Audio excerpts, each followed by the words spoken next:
Número 1. Em direção à riqueza. Desejo. Os sonhos se tornam realidade quando o desejo os transforma em ação concreta. Peça grandes presentes à vida e a estimulará a dá-los a você. Quando é dos C. Barnes desceu do trem de carga, em East Orange, New Jersey, há mais de 50 anos, poderia parecer um vagabundo, mas seus pensamentos eram os de um rei, enquanto se encaminhava, dos trilhos da estação ao escritório de Thomas A. Edison, sua mente trabalhava. Via-se na presença de Edison. Ouvia-se pedindo uma oportunidade a Edison, de concretizar a consumidora obsessão de sua vida, o desejo ardente de tornar-se sócio comercial do grande inventor. O desejo de Barnes não era uma esperança, não era um anseio, era um desejo agudo, que transcendia a tudo mais. Era definido. Alguns anos mais tarde, Edwin C. Barnes novamente se postou diante de Edison, no mesmo escritório em que conheceu o inventor. Dessa vez, seu desejo traduzira-se em realidade. Estava em negócios com Edison. O sonho dominante de sua vida tornará-se realidade. Barnes foi bem-sucedido por ter escolhido um objetivo definido, colocando toda a sua energia, força de vontade, todo o esforço, tudo, por trás daquele objetivo. Nenhum caminho para a retirada. 5 anos se passaram antes que aparecesse a oportunidade que buscava. Para todos, menos para si mesmo, ele parecia apenas um dente a mais na engrenagem comercial de Edison. Em sua mente, porém, via-se como sócio de Edison, a cada minuto, desde o dia em que começara a trabalhar lá. É um exemplo notável do poder de um desejo definido. Barnes conquistou seu objetivo porque queria ser sócio de Edison, mais do que qualquer outra coisa na vida. Criou um plano para atingir seu propósito, mas destruiu todas as pontes atrás de si. Sustentou o desejo até tornar-se a obsessão dominante de sua vida, e finalmente, um fato. Quando se dirigiu a East Orange, não disse a si mesmo: tentarei induzir Edison a dar-me alguma espécie de emprego, mas sim, verei Edison e o avisarei de que vim para entrar em negócios com ele. Ele não disse: conservarei os olhos abertos para outra oportunidade, caso falhe em obter o que quero na organização Edison. Mas disse: só há uma coisa no mundo que estou resolvido a obter, e é uma sociedade comercial com Thomas A. Edison. Queimarei todas as pontes à minha retaguarda e arriscarei todo o futuro na minha capacidade de conseguir o que quero. Não deixou a si mesmo nenhum caminho possível para a retirada. Tinha de vencer ou perecer. Eis toda a história do sucesso de Barnes. Kizzy. Ele incendiou seus navios. Há muito tempo, um grande guerreiro enfrentou uma situação que lhe exigiu uma decisão capaz de lhe assegurar o sucesso no campo de batalha. Estava para mandar o exército contra poderoso inimigo, cujos homens excediam, em número, os seus. Embarcou os soldados nos navios, navegou para o país inimigo, desembarcou homens e equipamento, dando então a ordem de atear fogo aos barcos, que os tinham transportado. Dirigindo-se aos homens, antes da primeira batalha, disse ele: vocês estão vendo os barcos em chamas. Isso significa que não podemos deixar essas praias vivos, a não ser que ganhemos. Não temos escolha agora, vencemos, ou perecemos. Venceram. Toda pessoa que vence numa iniciativa, deve estar pronta a atear fogo aos seus navios, cortando todas as retiradas. Somente assim procedendo, é que se pode ter certeza de um estado de espírito conhecido como ardente desejo de vencer, o que é essencial ao sucesso. Na manhã seguinte ao grande incêndio de Chicago, um grupo de comerciantes estava na rua Stacy, vendo os escombros fumegantes do que tinham sido suas lojas. Fizeram uma conferência para resolver se tentariam reconstruir, ou se deixariam Chicago para começar outra vez, numa parte mais promissora do país. Chegaram à decisão, todos, exceto um de deixar Chicago. O comerciante que resolvera ficar e reconstruir apontou o dedo para as ruínas de sua loja e disse: senhores, nesse mesmo lugar construirei a maior loja do mundo, não importando quantas vezes ela possa incendiar-se. Isso foi há quase um século. A loja foi construída. Lá está ela hoje, monumento altaneiro ao poder do estado de espírito conhecido como desejo ardente. Teria sido muito mais fácil para Marshall Field fazer o que seus colegas comerciantes fizeram. Quando as coisas ficaram pretas e o futuro parecia sombrio, arrumaram as malas e foram para onde as coisas pareciam mais fáceis. Note bem a diferença entre Marshall Field e os outros comerciantes, porque é a mesma diferença que distingue praticamente a todos os que têm êxito dos que fracassaram. Todo ser humano que alcança a idade da compreensão do propósito do dinheiro anseia por ele. Ansiar não traz riquezas. mas desejá-las no estado de espírito que se torna obsessão, planejar modos e meios definidos para adquiri-las. Sustentar os planos com persistência que não reconhece o fracasso, trará riquezas. 6 passos que transformaram os desejos em ouro. O método pelo qual o desejo de riquezas pode ser transmudado em seu equivalente financeiro consiste nos seguintes passos, definidos e práticos. 1. Fixe, em seu espírito, a quantia exata de dinheiro que deseja. Não é suficiente dizer apenas, quero bastante dinheiro, seja positivo quanto à quantia. Há uma razão psicológica para essa positividade que será descrita em capítulo subsequente. 2. Determine, exatamente, o que pretende dar em retribuição pelo dinheiro que deseja. Não existe o algo de graça como realidade. 16. 3. Estabeleça uma data definida de quando pretende possuir o dinheiro que deseja. 4. Crie um plano definido para levar a cabo seu desejo e comece já, quer esteja pronto, quer não, para pôr o plano em ação. 5. Escreva uma declaração clara e concisa da quantidade de dinheiro que pretende obter, fixe o limite de tempo para sua aquisição, estabeleça o que pretende dar em troca do dinheiro e descreva, claramente, o plano através do qual pretende acumulá-lo. 6. Leia sua declaração em voz alta, 2 vezes por dia, uma vez antes de deitar-se à noite e outra após levantar-se de manhã. Ao lê-la, veja, sinta e acredite-se já de posse do dinheiro. É importante que siga as instruções descritas nesses 6 passos. É especialmente importante que observe e siga as instruções do 6º parágrafo. Você pode dizer que lhe é impossível ver-se de posse do dinheiro, antes de tê-lo, realmente. Eis como um desejo ardente poderá vir em seu auxílio. Se você deseja mesmo o dinheiro tão avidamente, que seu desejo chega a ser obsessão, não terá dificuldades em convencer-se de que o obterá. O objetivo é querer o dinheiro e estar tão resolvido a obtê-lo que você se convence de que o terá. Princípios que valem 100 milhões. Aos não iniciados, aos não versados nos princípios operantes da mente humana, essas instruções podem parecer pouco práticas. Será útil, a todos os que não reconhecerem a segurança dos 6 passos, saber que a informação que transmito veio de Andrew Carnegie, que começou como operário comum numa fábrica de aço, conseguindo, apesar do início humilde, fazer com que esses princípios lhe trouxessem fortuna muito maior que 100 milhões de dólares. Pode ser útil saber, também, que os 6 passos aqui recomendados foram cuidadosamente verificados pelo falecido Thomas A. Edison, que neles colocou o selo de aprovação, considerando-os não só os passos essenciais para a acumulação de dinheiro, mas para atingir qualquer objetivo. Os passos não exigem trabalho árduo, não impõem sacrifícios, não requerem que você se torne ridículo ou crédulo. Aplicá-los não exige grande educação, mas a aplicação bem-sucedida desses 6 passos exige imaginação suficiente para possibilitá-lo a ver e entender que o acúmulo de dinheiro não pode ser deixado ao acaso ou à boa sorte. É preciso compreender que todos os que acumularam grandes fortunas passaram primeiro por muito sonho, esperança, anseio, desejo e planejamento antes de adquirir dinheiro. Você deve saber, desde já, que nunca poderá obter grandes quantidades de riqueza se não arder de desejo por dinheiro e realmente acreditar que o possuirá. Grandes sonhos podem transformar-se em riquezas.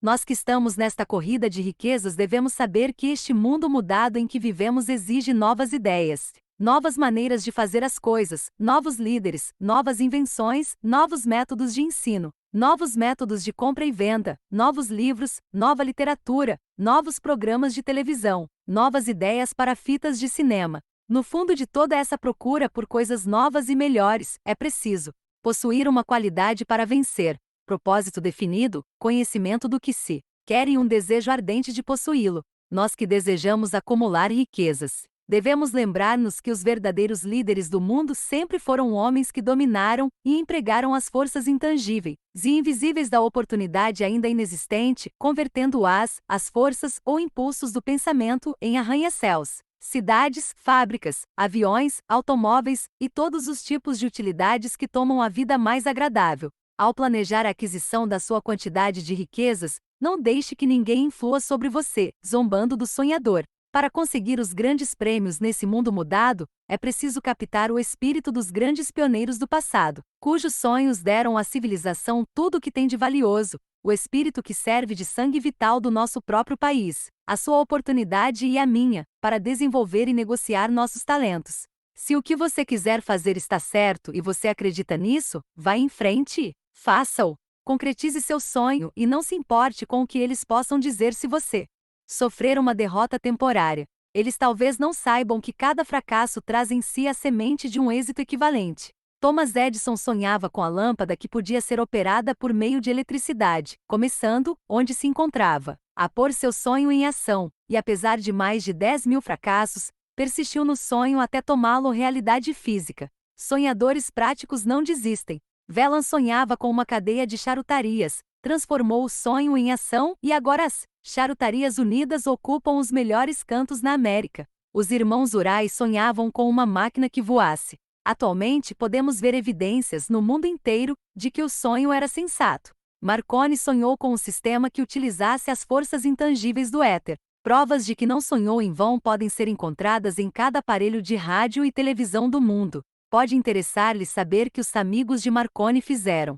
No ser detido e examinado, num hospital psiquiátrico, quando ele anunciou que descobrira o princípio através do qual poderia enviar mensagens pelo ar, sem o auxílio de fios ou quaisquer outros meios físicos de comunicação. Os sonhadores de hoje passam melhor. O mundo está repleto com uma tal quantidade de oportunidades, que os sonhadores do passado jamais conheceram.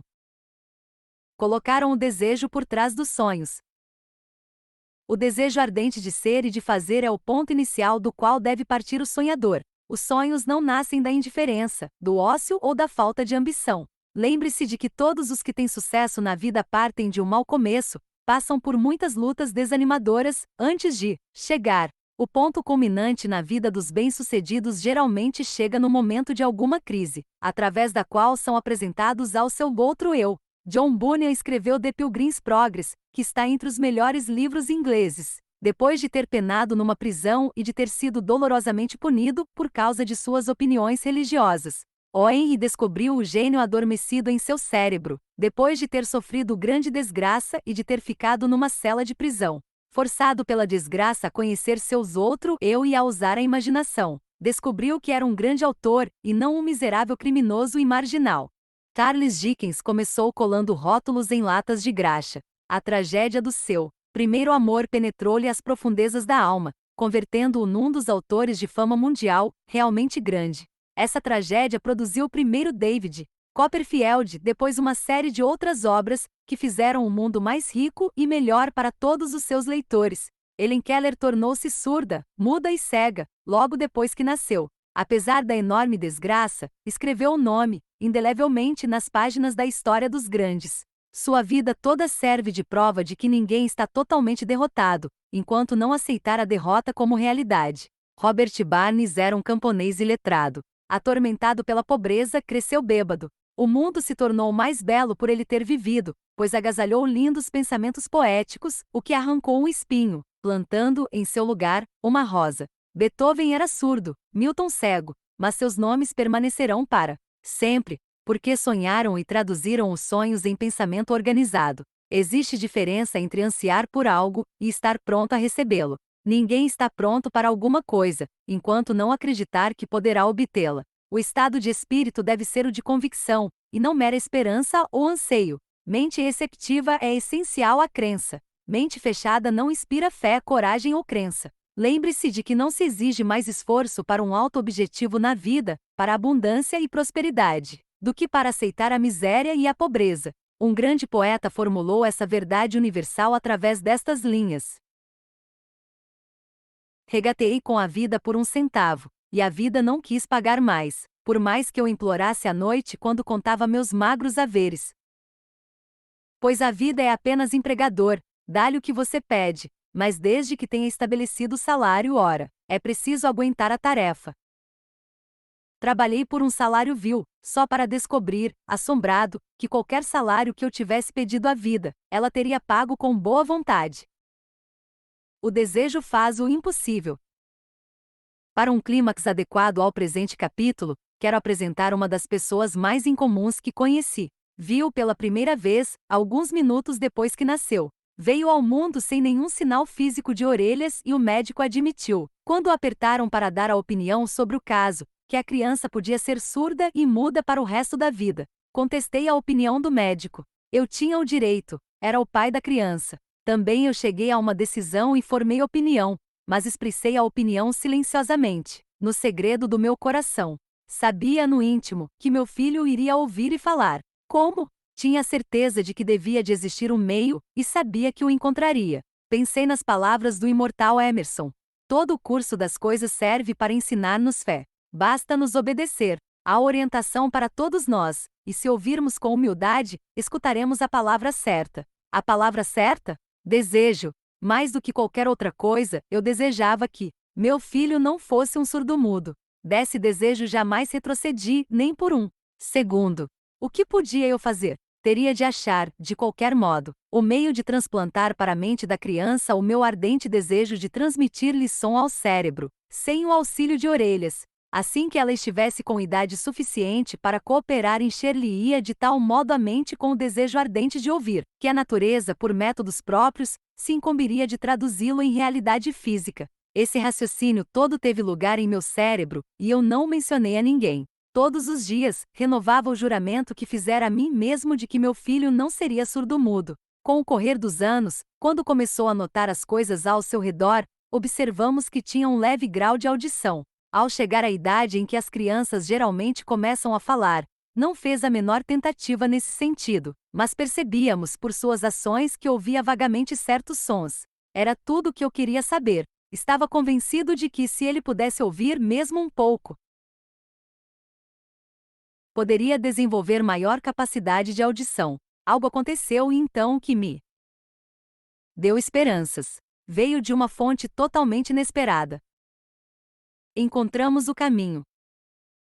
Compramos um fonógrafo. Quando a criança ouviu a música pela primeira vez, entrou em êxtase e imediatamente se apossou da máquina. Certa vez colocou e recolocou o mesmo disco durante quase 2 horas, postando-se diante do fonógrafo, com os dentes fincados no canto do estojo. O significado desse seu hábito bem formado só se nos tornou claro anos mais tarde, pois não tínhamos ouvido falar ainda no princípio da condução do som através dos ossos. Pouco depois que se apossou do fonógrafo, descobri que me ouvia claramente quando eu falava com os lábios tocando seu osso mastoide, na base do crânio. Tendo constatado que ele podia ouvir perfeitamente o som de minha voz, comecei a transferir, imediatamente, à sua mente, o desejo de ouvir e falar. Cedo descobri que gostava de histórias na hora de dormir, de modo que me pus a trabalhar criando histórias destinadas a desenvolver-lhe a autoconfiança, a imaginação e um desejo agudo de ouvir e ser normal. Havia uma certa história, a qual eu dava ênfase, acrescentando-lhe uma cor nova e dramática, cada vez que a contava. Destinava-se a implantar-lhe na mente a ideia de que seu mal não era uma deficiência, mas sim qualidade de grande valor. Apesar do fato de que todas as filosofias que estudei indicarem claramente que toda a diversidade traz em si a semente de uma vantagem equivalente, devo confessar que não tinha a menor ideia de como esse mal poderia algum dia tornar-se um bem. Nada podia detê-lo. Ao analisar agora, em retrospecto, a experiência, vejo que a fé que meu filho em mim depositava teve muito a ver com os assombrosos resultados. Não punha em dúvida nada do que eu lhe contava. Convenci-o de que possuía uma vantagem clara sobre o irmão mais velho, e que essa vantagem se refletiria sobre ele mesmo, de muitas maneiras. Por exemplo, os professores na escola observariam que ele não tinha orelhas e, por causa disso, dar-lhe-iam atenção especial, tratando-o com extraordinária bondade.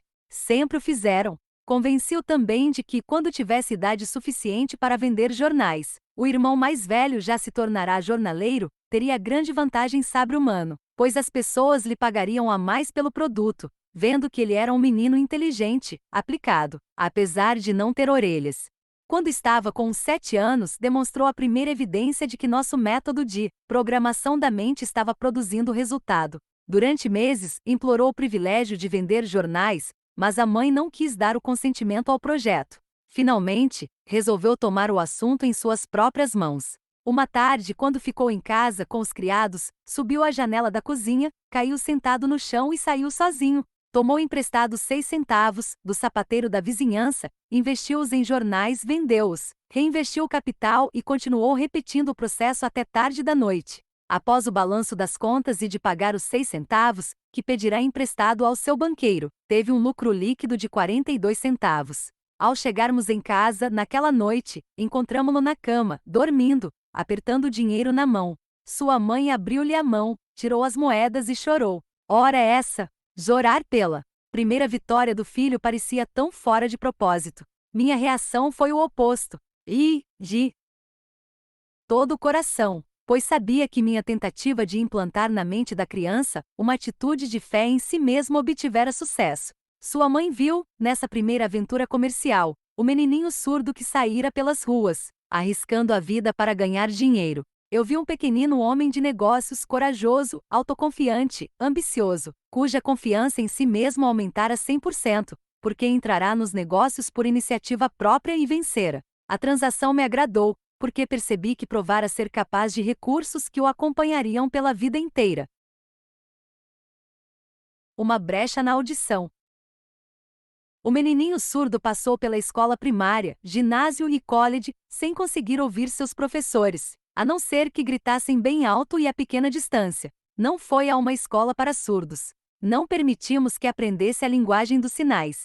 Estávamos resolvidos a que levasse vida normal e se reunisse com crianças normais. Persistimos nessa decisão, embora nos custasse muitos debates acalorados com funcionários escolares. Quando no ginásio, experimentou um aparelho elétrico para surdez, mas de nada adiantou. Durante sua última semana no college, aconteceu algo que marcou o mais importante ponto crítico de sua vida. Pelo que parecia puro acidente, entrou de posse de outro aparelho elétrico, que recebeu para experimentar. Demorou para testá-lo, devido à decepção anterior com aparelho semelhante. Afinal, apanhou o aparelho, e com certa negligência colocou na cabeça, ligou a bateria e zás, como por um passe de mágica, o desejo de toda a sua vida, por uma audição normal, tornou-se realidade.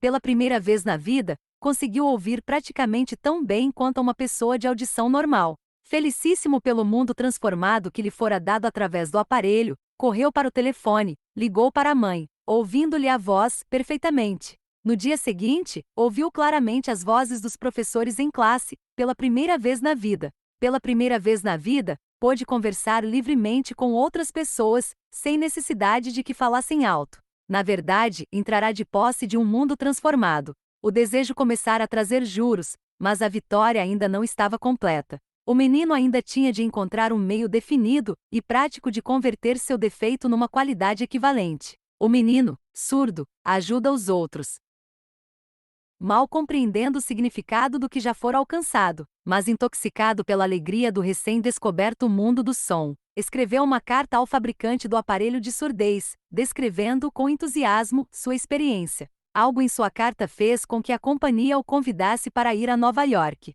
Ao chegar, foi escoltado pela fábrica, e enquanto conversava com o engenheiro-chefe, contando-lhe sobre seu mundo transformado, um pressentimento, ideia ou inspiração, chamem-no do que quiserem, passou-lhe pela mente. Foi esse impulso do pensamento que converteu o mal que o afligia em qualidade, destinada a trazer tanto juros em dinheiro como em felicidade, a milhares, para sempre. A síntese daquele impulso de pensamento era o seguinte: ocorrerá-lhe que poderia ser útil a milhões de surdos, que passam a vida sem os benefícios de aparelhos de surdez, contando-lhes a história do seu mundo transformado. Durante um mês inteiro, pesquisou intensamente, analisando todo o sistema de marketing do fabricante de aparelhos de surdez. Criou então meios e modos de se comunicar com os que têm dificuldades de audição no mundo todo, com o propósito de com eles partilhar do mundo há pouco descoberto. Feito isso, redigiu um plano bienal, baseado em suas descobertas. Ao apresentar o plano à companhia, recebeu, imediatamente, um cargo com o objetivo de realizar o que ambicionava. Nem sonhava, quando foi trabalhar, que estava destinado a trazer esperanças e alívio prático a milhares de pessoas surdas que, sem essa ajuda, estariam condenadas para sempre à surdez. Não tenho a menor dúvida de que Blair teria sido surdo ou mudo por toda a vida, se sua mãe e eu não tivéssemos conseguido formar-lhe a mente como fizemos.